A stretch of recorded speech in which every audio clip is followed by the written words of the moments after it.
kulan wacan daawadayaal dhammaantiinba kusoo dhawaada warka telefishinka Soomaali News waxa uu si toos ah idinkaga imaan doonaa xarunta dhexe ee TV-gu ku leeyahay magaalada madaxda Soomaaliya ee Muqdisho. warsoo jeedintu waa Cayduruus Maxamuud Iimaan.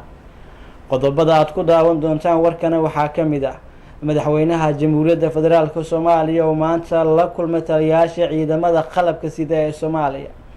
madaxweynaha Soomaaliya oo bogaadiyay danjirihii hore ee qaramada midoobay u qaabilsanaa arrimaha Soomaaliya danjire Nicholas Kay oo shaqadii ka tagay.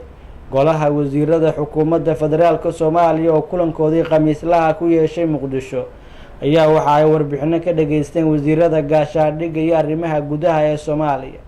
wasiirka maaliyadda xukuumadda Soomaaliyana waxa uu maanta hortagay baarlamaanka federaalka Soomaaliya isagoo su'aalo laga weydiiyay miisaaniyadda sanadka 2016.